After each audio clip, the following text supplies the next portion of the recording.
एक लिमिट होती है, एक सीमा होती है, कोई आदमी कितने सामान इस्तेमाल करे, कितने सामान खरीदे।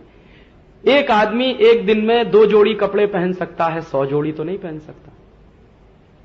एक आदमी एक दिन में 2-3 बार पेस्ट कर सकता है, 50 बार तो नहीं कर सकता। एक आदमी एक दिन में 2-3 जोड़े जूते के पहन के बदल सकता है, 100-200 जोड़े तो नहीं कर सकता।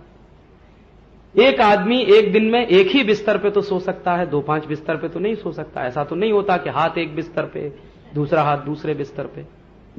और एक आदमी एक बार में एक ही कार इस्तेमाल कर सकता है, 10-20 कारें भी इस्तेमाल नहीं कर सकता। एक बार में एक ही टेलीविजन देख सकता है, 15-20 टेलीविजन भी नहीं देख सकता। तो उनके यहां क्या हुआ है, उपभोग की अंतिम सीमा आ गई है। इससे ज्यादा भोग करना उनके लिए संभव नहीं है, इससे ज्यादा चीजों का इस्तेमाल करना उनके लिए संभव नहीं है। अब जब भोग की सीमा आती है तो सामान बिकने की दर कम हो जाती है। तो अब अमरीकी लोगों ने सामान खरीदना कम कर दिया है, और उस तरह की क्रेज जो उनको कभी होती थी 20 साल पहले, वो अब धीरे धीरे कम होती चली जा रही है। तो बाजार में सामान कम बिक रहा है, तो कंपनियां बंद हो रही हैं, बेरोजगारी बढ़ रही है, और उससे उनकी चिंता बहुत ज्यादा है। और उनकी चिंता इस बात से भी बहुत ज्यादा है कि दुनिया में कुछ ऐसे अर्थशास्त्री हुए हैं जिन्होंने कुछ सिद्धांत दे दिए। एक अर्थशास्त्री हो गए एडम स्मिथ, जिन्होंने विकास की परिभाषा ही ऐसी तय कर दी। रॉबिन्सन हो गए, फिर और तमाम हो गए। इन सब अर्थशास्त्रियों ने कुल मिलाकर जो विकास की परिभाषा तय की वो ये थी कि जितना ज्यादा से ज्यादा आप उपभोग करो, जितना ज्यादा से ज्यादा आप कंज्यूम करो, आपके कंजम्पशन का पैटर्न जितना बढ़ता चला जाएगा, आपके भोग करने की दर जितनी बढ़ती चली जाएगी, उतने ही आप विकसित होते चले जाएंगे। तो विकास की उन्होंने एक परिभाषा दे दी। दुर्भाग्य से ये अमेरिका और यूरोप वाले देश सब उसी में फंस गए कि ज्यादा से ज्यादा भोग करना है, ज्यादा से ज्यादा उपभोग करना है, तो उत्पादन भी ज्यादा से ज्यादा करना है, तो भोग करने की कोई सीमा नहीं होनी चाहिए, तो विकास उसी से होगा। तो बहुत सारी चीजें फिर उसके हिसाब से उन्होंने तय करना शुरू किया, जबकि मानव की स्वाभाविक प्रकृति त्याग करने की होती है, वो चाहे अमेरिका का हो चाहे भारत का हो। कुछ देर के लिए आप उसको जबरदस्ती भोग कराने में डाल सकते हैं, लेकिन अगर आप उसकी नेचुरल टेंडेंसी के बारे में समझने की कोशिश करें, नेचुरल इंस्टिंक्ट के बारे में समझने की कोशिश करें, तो वो त्याग करने की ही होती है। इसलिए भारत के मनीषियों में और अमेरिकी अर्थशास्त्रियों में बड़ा भारी फर्क रहा। यहां के मनीषियों ने विकास की एक ऐसी कल्पना की जिसमें आपसे कहा गया तेन त्यक्तेन भुंजी था, ईशावास्यम इदम सर्वम यत्किंच जगत्याम जगत तेन त्यक्तेन भुंजी था। हिंदुस्तान की सबसे बड़ी फिलॉसफी है तेन त्यक्तेन भुंजी था, त्याग पूर्वक भोग। त्याग भी नहीं, भोग भी नहीं, त्याग पूर्वक भोग। तो आप मनुष्य हैं, मानस हैं, और अगर आप त्याग में निकल गए तो आप फिर ईश्वर हैं। किसी भी समाज में त्याग करने वालों को ईश्वर मान लिया गया, वो भारत में ही मिलेगा आपको। उदाहरण के लिए भगवान राम महल में रहते हैं, दशरथ के बेटे हैं, राजकुमार हैं, तब तक उनको कोई नहीं पूजता।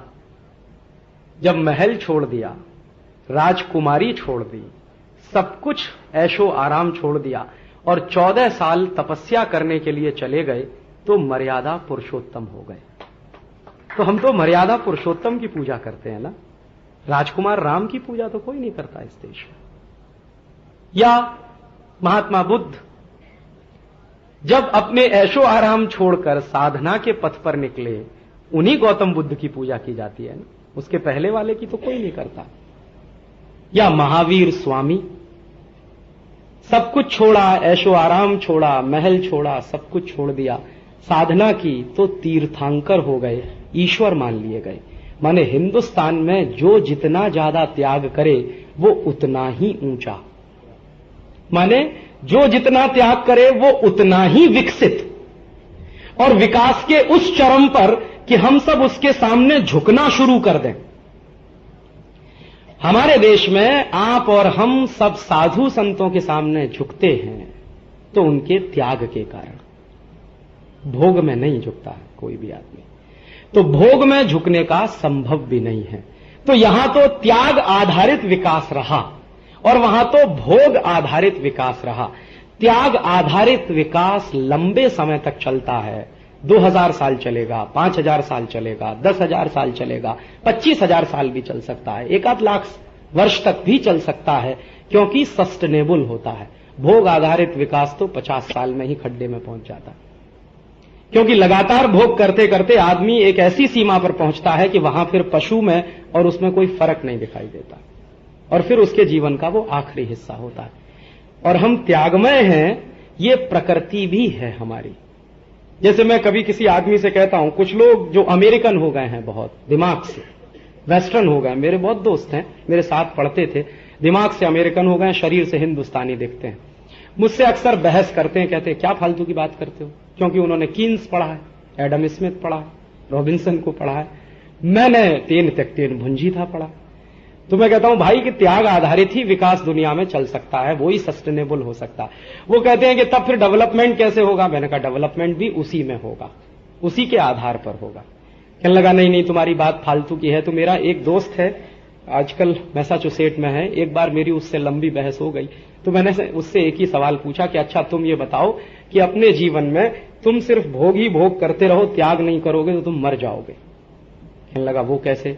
मैंने कहा ये बताओ सवेरे सवेरे तुम टॉयलेट क्या करने जाते हो? त्याग करने जाते हो, भोग करने जाते हो?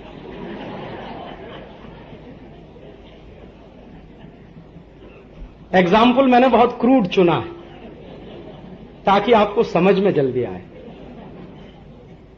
और मान लीजिए हम रात को सोए और सवेरे उठ के हमने तय किया कि हम कुछ भी त्याग नहीं करेंगे, तो आप बताइए आप 2 दिन जिंदा रहेंगे कि 3 दिन?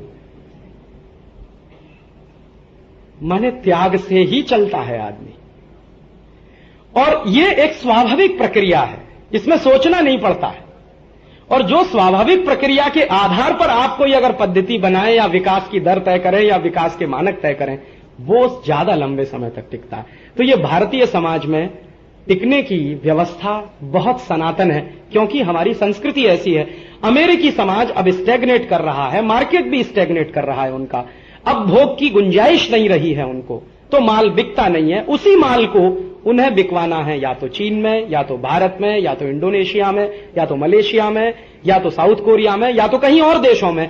तो उन्होंने एक नए तरह का कॉलोनाइजेशन शुरू किया है, और उस कॉलोनाइजेशन का प्रतीक है अमेरिका की ये जो चीजें चल रही हैं, उनके ये जो रिएक्शंस हैं, ये उस कॉलोनाइजेशन के प्रतीक है। तो मुझे लगता है कि उन्होंने जो व्यवस्था पर चलने का सोचा है, अगर हम पहले से उसके बारे में नाकेबंदी नहीं करेंगे तो शायद हो सकता है नुकसान फिर खा जाएं, क्योंकि हम तो बहुत नुकसान खा चुके हैं पिछले 1,500-2 हजार साल से, इस तरह की व्यवस्थाओं में फंसते रहे हैं। भारत के बारे में मुझे एक ही बात कहनी है जो मुझे थोड़ी खराब लगती है, कि हम बहुत समृद्ध समाज थे, बहुत शक्तिशाली समाज थे, हमारे पास उत्पादन बहुत था, समृद्धि बहुत थी, पैसा बहुत था, कुछ भी हमारे पास कमी नहीं थी। पैसे के बारे में, हमारे बारे में सारी दुनिया जानती थी कि हम सोने की चिड़िया थे।